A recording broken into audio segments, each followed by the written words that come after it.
Today's class is called the Detached Pixie. Now, I brought a little example for us to look at, and we will probably refer back to this here and again throughout the presentation. But we're looking at something that definitely has a place where there is an obvious detachment occurring. So we've got some really short sides and then hair that is allowed to float over the top of that and to help create that silhouette. It's a haircut that never really goes off the chart. Trends come and go, and we do different things, but this one and the principles of detaching or disconnecting will always be at play when we section hair at all for any cut. So the first thing we're going to do, we're going to go through how this is sectioned and why, and we're going to dive right into it. I'll be looking at the chats for your questions. If you definitely have something that you need to know, put it in there, and I'll be on the lookout to get that answered for you. So first things first, we're just going to move all the hair back and away from the face because we're going to be drawing some lines that work in a horizontal fashion. So hot tip, when you're sectioning hair, move the hair in the direction that you would love it to go, and it gets a lot easier to control. Just making sure she's totally level here. And when you're working with mannequins, a nice way to test that is to put your comb underneath and get a look. If the line looks totally level, then you got it. If not, retest and do it again. There we go. That feels pretty good. So we're going to subdivide left to right to start with. So I'm going to look for that bridge of the nose, and I'm just going to bring this line directly back, parting her from left to right. Here we have with us today the lovely Lydia from Pivot Point. They definitely make our job very easy, giving us the highest quality tools and all the accoutrements needed for presentations with mannequins. We thank them very much always for everything they do for us. All right, just going to give that a little twisteroo and put it aside. Same thing on the other side. So we're going to be looking for a place where we can separate the top from the sides. And, that's where it can get really scary because, where do we put that line? What are we looking for when we place that line? And most importantly, how do we know if we're not getting it right? So we're going to look at a little bit of fun stuff that we can do in here to set this off. So just moving all the hair backwards, and she's getting just a little dehydrated here. So I'm going to give her a little moisture. All right. Now, depending on how you want your detached pixie to finish up, we're going to choose where around the parietal area we should put that. Thanks, guys. I appreciate you. I don't often get told that I look amazing, so thank you for that. But yeah, right around in the parietal area, a nice way to isolate that is to take your comb and just lay it vertically against the head. I'm using a few fingers here to stabilize it because I want to avoid this action. I want to avoid this as well, where the line moves away from being vertical and becomes something else. And generally speaking, where the comb and the head begin to separate from each other usually puts you in the zone. And if I'm looking at her, that's going to be right at the edge of the eyebrow here. So I'm going to set my comb in, and looking from above, I'm going to draw a line that from the top here appears to be straight as I move backwards. We'll just separate that. So as I get above it and look down, this line should appear to move straight back. It's a little bit of an optical illusion because we're working on a round surface as we do this. Round-ish, I guess, the cranial shape. And then we start to end up back here towards the back of the head. And you can see now our straight line, as viewed from the top, appears to have somewhat of a curved appearance. Now we have a decision to make here about where this detachment ends up in the crown. And a lot of it comes to do with the silhouette of the guest. As we're making our way back into the crown area, we have to decide by the time we get to the center here, do we want this shape to round with the shape of the head? Or sometimes when we work these detachments, we like to create a little bit of dramatic effect. So we could also bring this line to a point that ends up at the center back. And that's what we did on our benchmark. So that's what we'll do today. Now, why does it have to do with silhouette? The silhouette, or the way that we create a short shape on somebody and what it reveals about their head, is really important. If someone has a very flat crown, for instance, if they were very flat through here, then it might be beneficial for us to bring this section down a little bit farther. So we're keeping some of this as part of our top section that's going to be detached. And that allows us to build some length and volume right in here that will proportionally kind of even them out when we look at them from the profile. If they have a really huge cranium and they definitely don't need any more pushing off the head there, then we may find it beneficial to carry that line around and follow that, so-called parietal ridge as it works its way through the crown. We're going to do the exaggerated thing here today, just so we can have a little bit of fun. Now let's section this on the other side. Same thing that we just did. We're going to get above her and look down. And right here at the corner of the eye, where that line moves up to touch the recession area, I'm going to carry this straight back from my vantage point here at the top of the head. Just using my guiding tooth on my short cutting comb. For detail work, this is the one that I grab most of the time. Very fine teeth, very wide teeth, 2 different degrees of control in a shorter comb that's easier to control when I'm working a little more nimble sectioning. Nimble. So just bringing this back, and we're going to follow the same pattern that we took to the center back on the other side. Let's look at that together. So bringing this line straight back, and then allowing it just to continue down until it meets up with the point from the other side at the center back. If your guest has a ton of hair like this, and you're about to chop a bunch of it off, sometimes it's a good idea just to go ahead and get rid of some of that length already. That way you don't have to fight with it like I am right now. There we go. So we've got these 2 sides.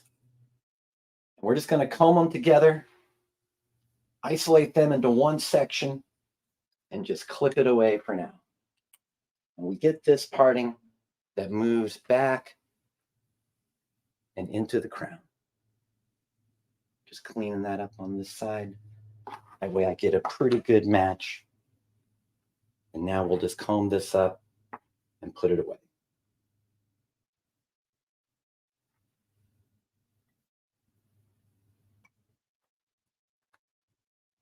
Just give this a nice gentle twist. We're not going to put a whole lot of tension on that, just enough to kind of donut this so we can put that up there and get rid of it. So we're going to look at something just a little bit different here, depending on how you're choosing to detach and how aggressive you would like for that detaching to look. Maybe we would just go ahead and blast all of this off at this point and leave the top alone and let it be what it is. But however, if your guest is a little bit timid about showing this much bare wood on the side, then we're going to create a little bit of a transitional section, or what we're going to call a bridge. So I think for this, let's look over on the Elmo cam for a second. I'm just going to hop over here, and I've got a diagram that we can examine that'll set us up. So just setting up on the camera. All right, there we go. So there's where we are so far. And we've drawn these sections here, and we scribed out that undercut area, or the top area, excuse me, we're up here. We made this first parting here, and now we've set off the crown and the top. Now, right through here is where sometimes we can give ourselves a little bit of safety insurance, or we'll call that a bridge, something that a little bit shorter that allows this to connect to this a little more seamlessly. And I'll show that on the benchmark that we had for a moment too. Let me just pick her up real quick. We'll get back on the main camera and look. So I'm going to bring her in nice and tight. So we basically have the top section up here, which is pretty long. But if you look underneath, we have this little side section that exists. I'm just going to hold her by the hair for a second. Sorry. And then we have this little side section that exists. And that's the part that actually touches the underneath, the much shorter area. And it gives us just a little bit of softness and a little bit of transition from the short part into the longer top right there. So a softer result if you would like for it to not look like so much of a mohawk. So in saying that, we're going to get over here and we're going to draw that side section. Just a little bit of insurance for us. And we have this area, this tender area, the recession point where sometimes people get a little bit sparse. As we get a little more mature in life, sometimes that area becomes a little more enlarged. And so it's something that you have to be sensitive to. So we're going to basically take a read on that. However much hair we think we need to carry that through, maybe an inch, maybe a half inch, depending on their density. We're going to draw this and just carry it back. Someone asked a minute ago if you work for Sam, do you have to get a tattoo? No. No, you do not. We did that because we love him. And it's a really cute story, actually. We were all together at a team training, and we all got tattooed together. All of us carrying Sam's little, the Alvis logo right there.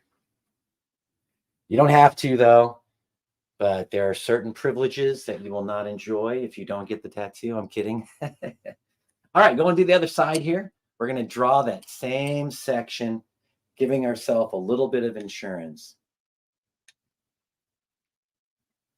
So about an inch underneath that, and just chase the same line. Work parallel to the previous parting that we made, and we'll just carry this back. And we'll find that we go all the way to the back and end up at the same point at center back. And so this becomes the bridge section, as we're calling it for this lesson.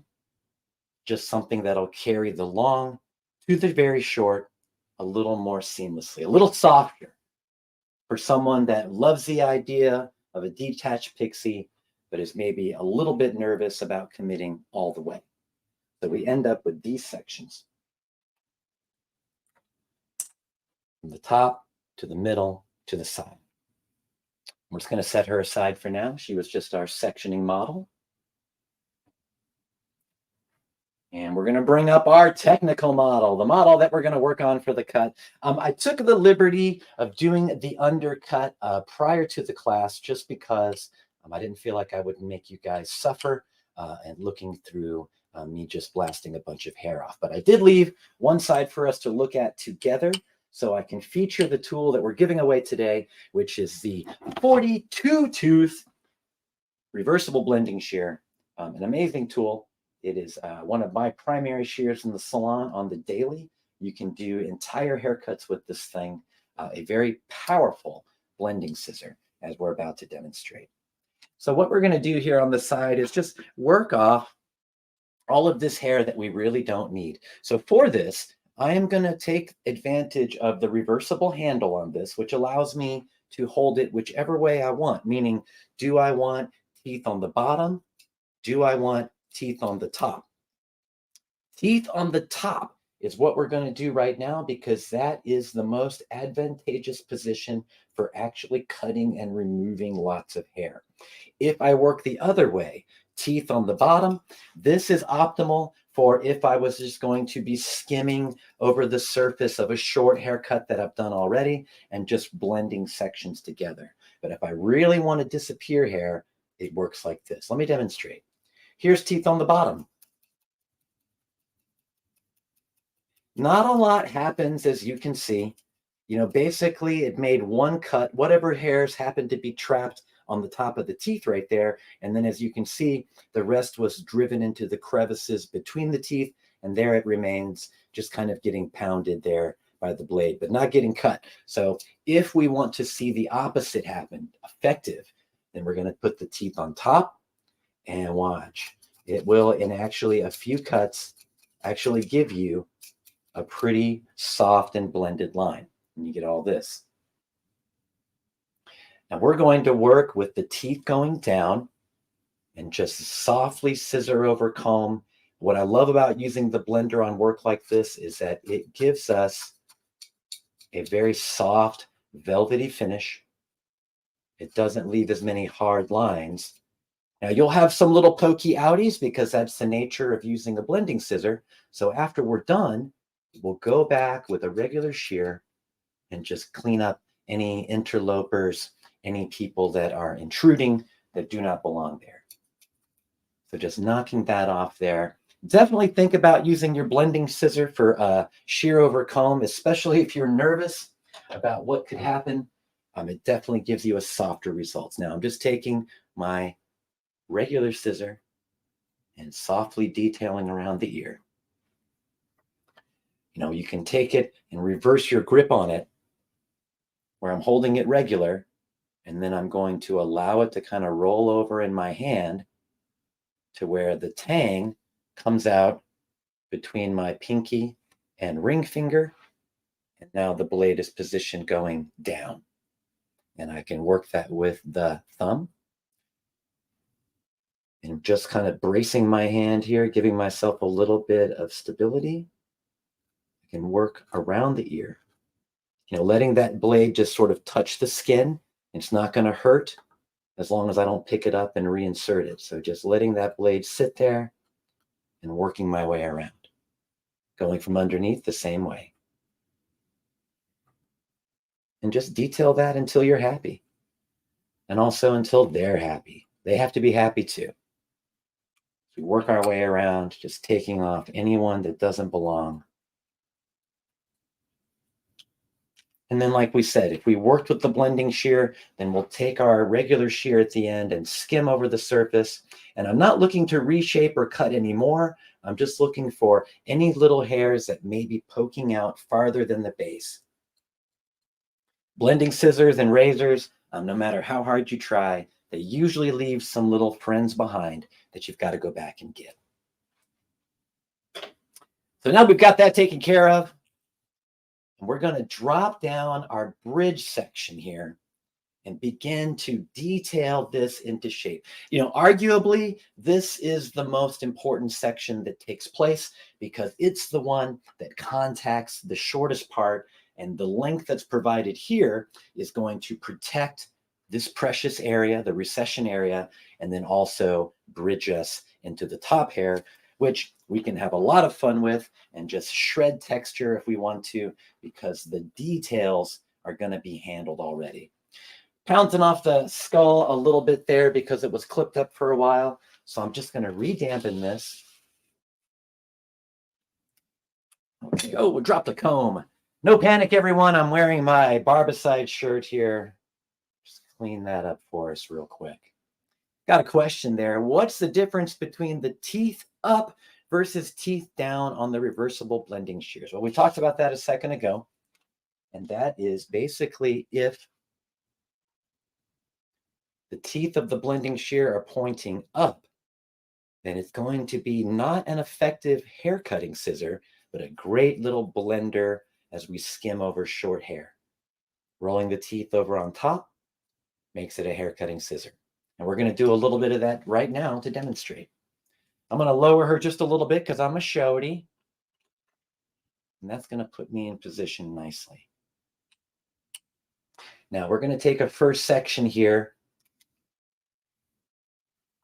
from the corner of the eye to about the top of the ear or just above mastoid process back here. And we're going to look for kind of a sweet spot. I'm just kind of fudging the hair. Some people call this blousing it a little bit. You know, to see like where does a natural bend tend to occur. We can also be mindful of how the head turns away in this area. We're going to build a little bit of volume through here no matter what we do. Now we're going to elevate about 90 degrees horizontal. So not relative to the head, but to the room. And just bringing that straight out. And we're going to make a cut right around here. So when this comes down again, it's going to begin to sit right there. And to increase our texture and to give us kind of a razored feeling, we're going to start our cut. And as we make the cut, we're going to begin pulling away with our hand as we work it. Let me see if I can get us a better view here. There we go. So about 90 degrees out from the head, maybe 1.5 inches of length. Teeth of my blending scissor are pointing down, and I just guide the blade underneath the hair and begin to make my cut. And then I'm also kind of pulling away slowly as I do it. And what that's going to do for me, it's going to give me a little bit of stretch and nice little soft edges as that comes down. And so we'll just comb that into place a little bit.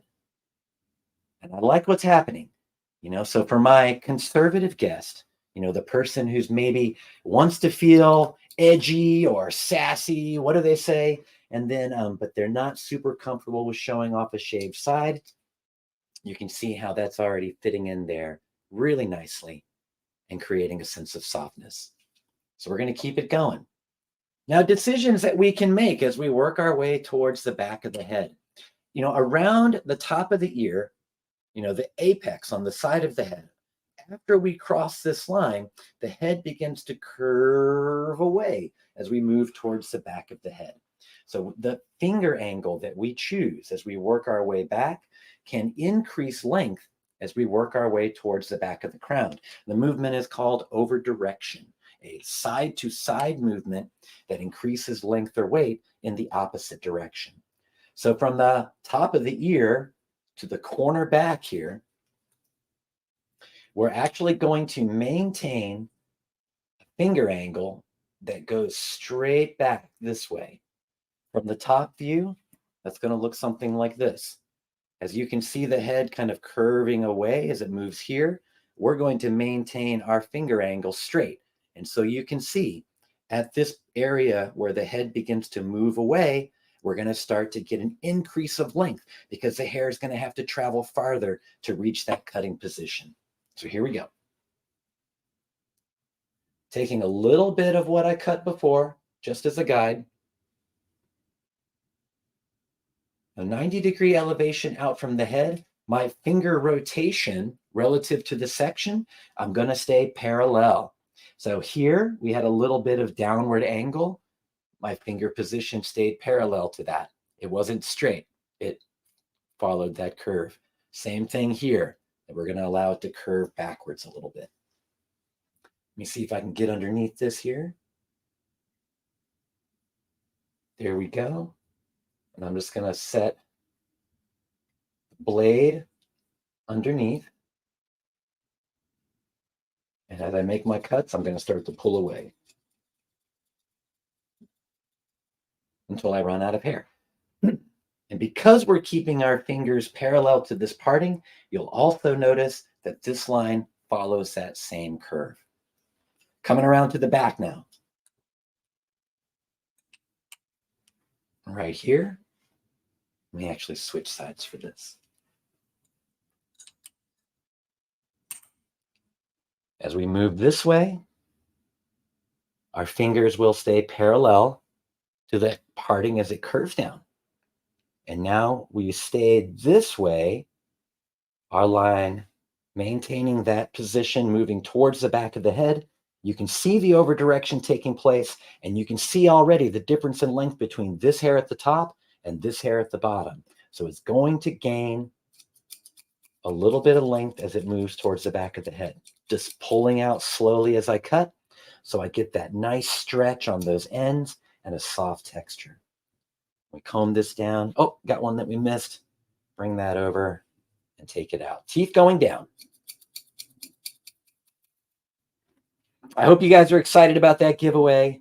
It is an awesome one. So we see right here at the back, we've got a little bit of extra length, and we'll just detail that using the blending scissor. It creates a very nice soft effect right there. And we can see how sweetly that just kind of sits in there. We'll get a profile view, giving us a little length and weight through the crown to help build a little volume and proportion that way. Let's do the other side. We're going to do just like we did before. She got a little dry and the root got a little fussy from sitting sectioned for so long. So I'm just going to readjust that moisture content.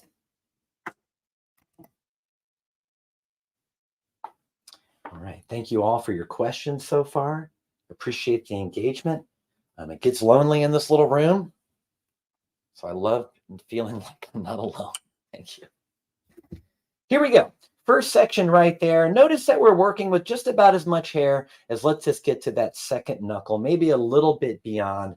Feeling a little bit brave, because I'm using the blender, but please allow me to caution you.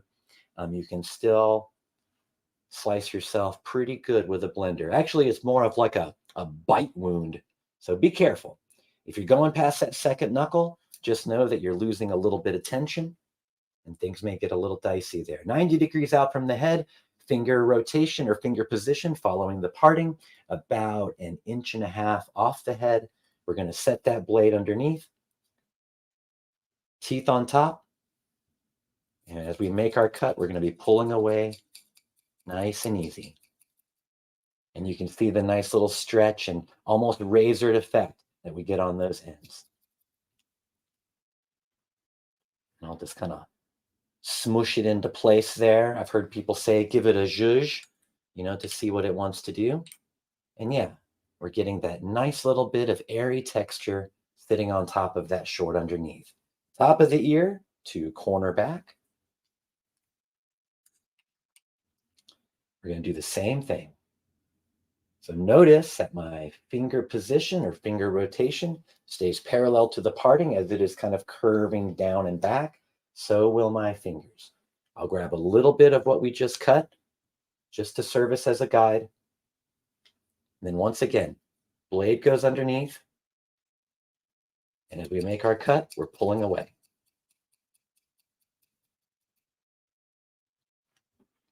And just let that sit in there. Final cut. So right here at the back of the head, we're going to join up with what we have going on at center back. Now remember that we are keeping our finger angle and our hand position kind of flat to the head, moving that way, resulting in this over direction that we discussed, giving us a weighted center back. And once again, teeth on top and pulling away as I cut. I lost a lot of tension here past that second knuckle, so I'm just going to grab it again, bring it over here, and finish it up. And we end up with this little bit of exaggerated bit in the center. We can simply just detail that away.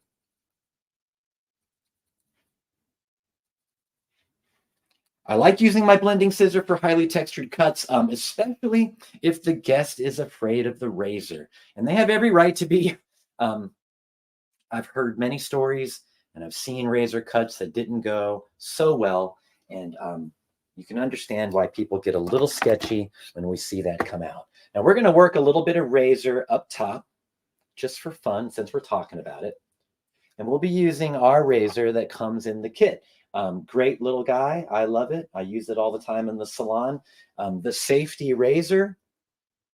Don't let razorist elitists make you feel bad. Cutting with a straight razor or a naked edge certainly has some street cred that comes with it, I suppose. But is it necessary? Absolutely not. And there's, the truth to that is made evident by the fact that we see people doing razor cuts with safety razors all the time. So if you are inexperienced with the razor, or if you just don't feel like getting into that level of danger, then definitely use a guarded blade.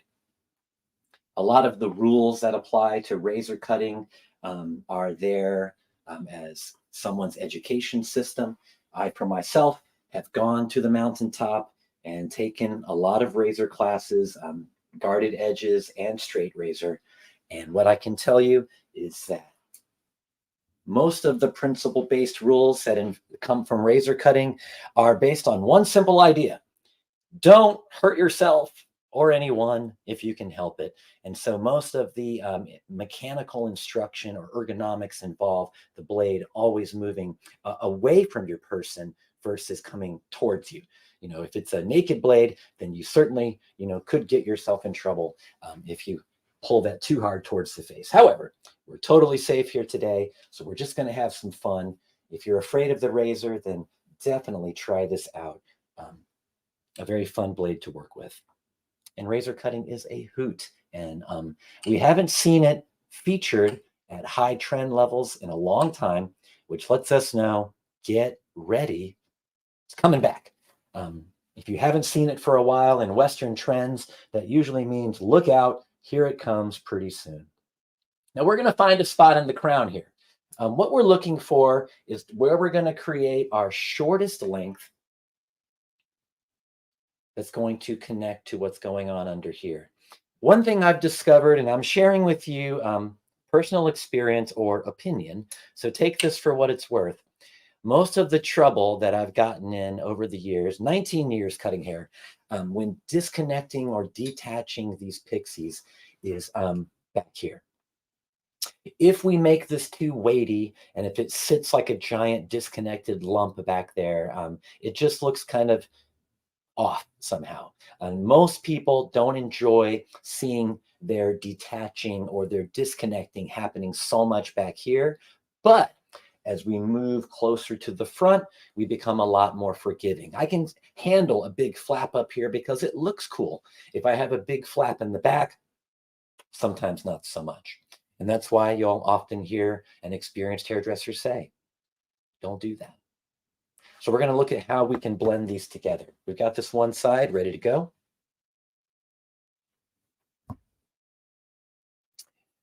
Now this spot here in the crown, you decide, but I'm looking for a spot where it's still on the top of the head, but it's beginning to become the back of the head. So somewhere in there, and I'm going to make a parting that works kind of towards the face.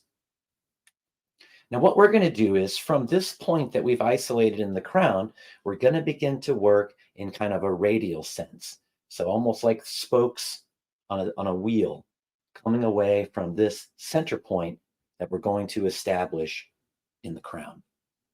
So right here, we'll take a first little spoke, if you will, and set that up like that. Now, when we cut this, the degree of elevation that you give it will determine the softness that it has and the layering that it gets. The lower that we go with this, generally speaking, it's going to get a little bit heavier.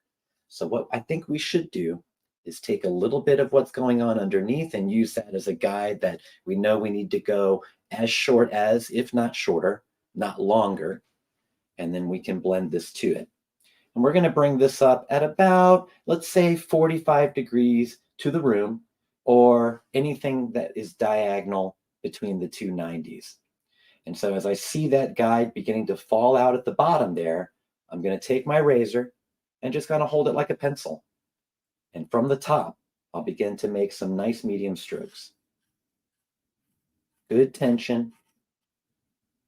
And we can let this drop.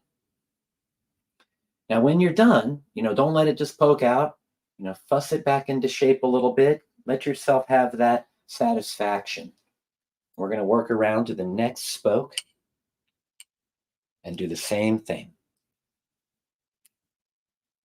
And I'm not even really looking for connecting to the previous section as a guide. We want this to be highly textured. So I want to put in your idea bucket here, the pert near concept. In the South, we say pert near or pretty near and that. I want this to have a visual connection, but I'm not going to be brokenhearted if each little piece doesn't totally connect. In fact, if I were to go in and connect everything, then I'm less likely to show off a lot of texture if it gets too blended. Just working that down. And after each section, just kind of let it fall into shape, give it a little pat on the booty there so it can sit in there real nice. Coming on around. The next section, from that place in the crown that we spoke, we're going to just draw forward, keeping that radial pattern, that concept alive. Right there. I'm so pumped that everyone's excited for the giveaway. Now, as we're working here, look where this section spans to. We're in the crown, and it comes all the way forward here until we're getting almost even with the ear. So around this area, around where the ear is, we can begin to allow our detachment to kind of show off a little bit more. So if you wanted to have a little more length towards the front, you definitely could allow that to happen. We're going to keep on going here, keeping our elevation about 45 degrees to the room. So that's going to come up like this. I'm looking for a little bit of length from the crown where I was, just to give myself an idea. Here's about where it was. I don't have to be right on, but I want it to be per near. Now this section going forward is allowing this to sit in there nicely. And we're starting to see a little bit of pickup or a little bit more detachment happening there. Next section. And let me just give you a little bit of top view for a moment, show you where we are. So from the crown, we've got a little triangle left, and we're going to keep on taking these lines until we hit the parting that we made at the center. And I'm going to change position now because we're working really on top of the head. Now we're getting into that front area as well. If you were very concerned about where the length was going to hit, you most definitely could go ahead and cut a perimeter if you wanted to establish a length that you should not cut shorter than, just to kind of give you that dropout point. But for the sake of our lesson, and because this is a mannequin, we're just going to have some fun today. We're not going to hold ourselves to that. Let's say we want to end up, a couple 3 inches long by the time we get to the front. So I'm just going to subdivide this section a little bit. Her hair is feeling a bit parched, so I'm going to give her just a little bit of moisture. All right. So now we're underneath this hair on the top section. And we know that this is about how long it was in the back, to give us a little bit of guide to bring forward. This is coming from the crown. And here's a little bit of straight razor education, if you like, is that when you're working up top, it can be hard to figure out how we're going to do that. So we're going to actually lower our body. And you'll look a little funny. You'll feel crazy in the salon when you do it. I call it my 1,000 squat challenge. You can't see this, but I'm actually doing a little bit of a squat here. Or if you have a cutting chair, a good time to utilize that. But the principle here is that for a moment, we'll treat our guarded razor as if it were a very dangerous straight blade. And we're just going to position the blade so it moves up. And we're going to get underneath the hair like so. And we'll begin to make our cuts. And what that does is it moves the blade up and away from you. Other options that I've seen, if you're interested in ergonomics, let's just make a switch here, is that we would actually, if we're pretending that, this is the mirror and we are facing it, then we would turn our guest to the side so we can see her in the mirror. And then we would ask her to adjust her head position. Look at your lap, if you will, for a moment. And what she does is her head inclines, bringing the cutting area closer to me in a way that I can get to, and then I can also see in the mirror to make sure that my elevation and movements are consistent. So however you'd like to get to that. We're going to break one of those razor cutting rules now, and we're going to cut towards our body. I believe that all things are possible if you exercise caution and good ergonomics. So here, and I'm checking in my mirror.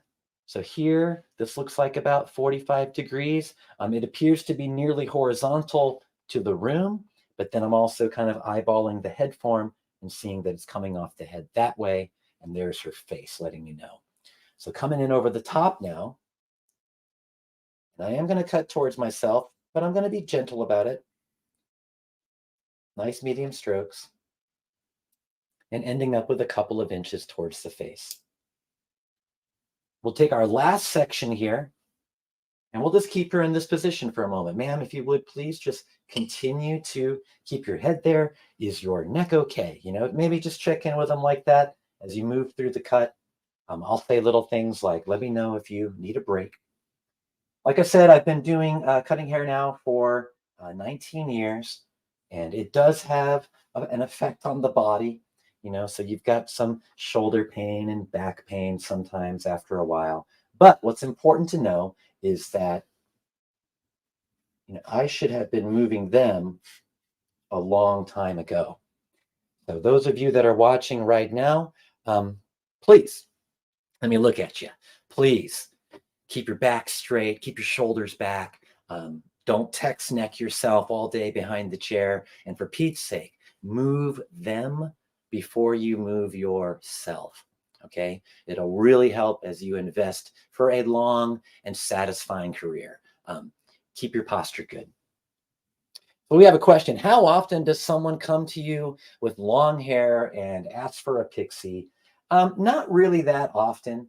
I did create a short haircut for someone the other day who had long hair, and I was very nervous. A lot of fun, though. I find that most of the people that get pixies have either had a pixie before or are currently wearing one. But hey, I don't want to take anything off the table. The chair that we work at is its own bit of romantic poetry unto itself. And what I mean to say is, if you show up with the right attitude every day, ready to work, no matter what comes through that door, you'll never be surprised and you'll never be unprepared. Fall in love with your work, please. I think that's what gives us the best time. My friend Sam Villa likes to say that success is determined by others for you, but satisfaction is something that only you can decide. And I really do believe that. So now we're repeating this process on the other side. Here's a little bit of the hair that we cut from the underneath the bridge section. And we have this now. I'll look at where I was on the other side of the head, about that long, about pert near. And I'm going to just kind of connectify these two. I can see a little bit of the hair from underneath right there. And we're going to bring this up. What did we say? About 45 degrees to the room. Coming in from over the top with the razor.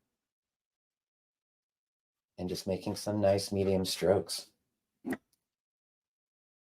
with each successive cut, just kind of put it into shape a little bit so you can enjoy that.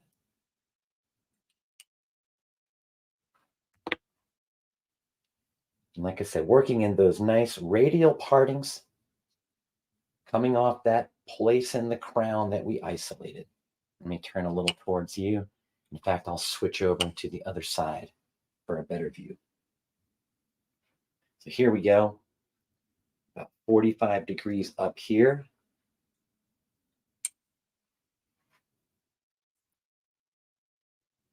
I'll take a little bit of what I did before just to inform me of where I was. Sometimes the razor makes a little noise when you're working on the mannequin. It just has to do with the fact that their skin is a hard plastic and it just has kind of a resonant quality to it that causes any kind of hair pull-in or razor cutting to sort of reverberate back at you. Now coming up now, 45 degrees. getting underneath with the razor, and you can work up this way too. I was always kind of enthralled and intimidated by all of the rules that are made about razor cutting. Truly, I find razor cutting to be much easier to understand than cutting with scissors, to be truthful, because it's just a knife. Surely, there isn't that much mystery to it. Hold it gently. I've heard it said that razor cutting is kind of an emotional art. That if you come to the table, feeling tense or having too much rigidity, too much hand strength, that the razor can be, a little harsher on the hair. I think that's definitely true. So before you make your cut, just relax. Relax your shoulders, relax your elbow and wrist. And when you bring this in, it should feel nice and soft. And if you're making the cut right, the hair will just melt away in front of your blade. It really doesn't really feel like you have to do a lot with it at all. The same is true with your scissors. If you aren't holding them super tight, if you're not pushing your thumb and fingers too deep in there, and if you truly just move the thumb, then the blade works most effectively. It's truly a game about relaxing. And I'm sure I sound like an old timer when I say I wish I had learned this, 15 years ago instead of 19 years in. So please take my advice. Be good to your bodies, relax, try and have fun. Remember that each of your guests is a human being with feelings, and that we always want them to feel comfortable and to be happy with what we're doing. I do a lot of reading. I do some writing as well for the hair industry. And one message that I think constantly needs to be said is that, you cannot view what we do as a job. It is first and foremost a lifestyle choice. Then it's a job. You become a hairdresser, and really let yourself be in love with it. And you'll never worry about clientele. You might worry about money from time to time, but clientele for sure will flow to you if you are having a good time.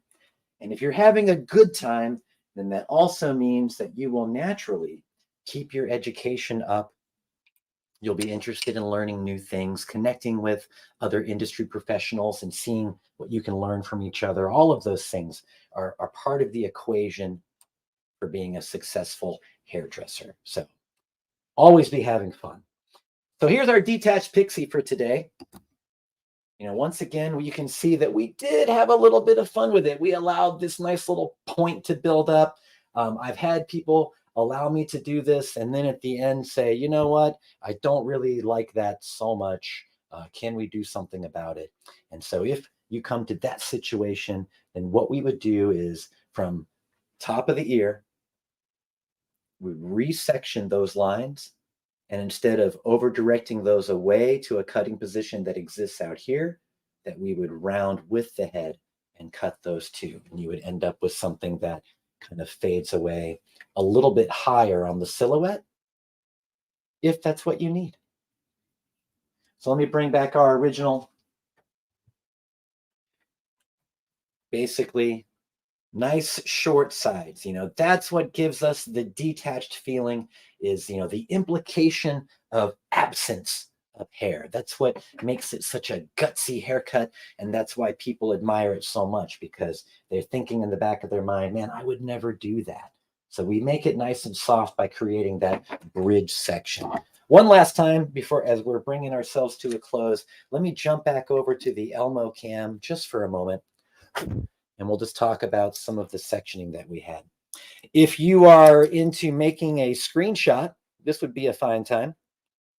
So here's where we started. We separated the top and the crown away by following this line that from the profile will appear to be curved, but as we viewed it from the top, it appeared to be a straight line that moves back for us from that aspect. The undercut, of course, but then our wild card for today is that we created this fun little bridge section that gives us that little area to create something a little shorter that connects these two areas. As we went up top, we worked in a radial pattern from a place that we chose in the crown, all the way up to the front, working with our razor to create a nice shattered texture. So if you wanted to get a screenshot of this, I'll position this now. If you want it, that would be it. All right, I'll give you a second more for that. And we can jump back on the main camera. One final question from Ryan, if I'm reading that correctly. Would you recommend doing this with clippers, or would that not achieve the same soft texture? You absolutely could do it with clippers. I have most definitely in the past. And a way that I've learned that you can create that softer texture or that blended texture with the clipper would be, if you're using a clipper that has the extendable top plate, that, once you put your guard on, that you would also extend that plate a little bit. And what it does is it gives you just that little extra bit of grace as you're making that cut. Or if you're going like 0 to the wood, you could put on a half guard or a 1 guard, take it off that way, and just give you like a little bit more hair for softness. No rules, though. That's the beautiful thing about what we do. If you've got the principles in your pocket, then you can accomplish it any way you want to. I mean, we've all seen the video of that guy with the flamethrower, right? Cutting people's hair off like that. We all laugh and chuckle when we see it, but that guy's probably making a pretty good living, and he exemplifies the point, is that no matter how you get the job done, if people smile and come back for more, you're doing something right. So don't be tied to the rules. Look for the why. And the rules are simply manifestations of that, usually in someone's opinion.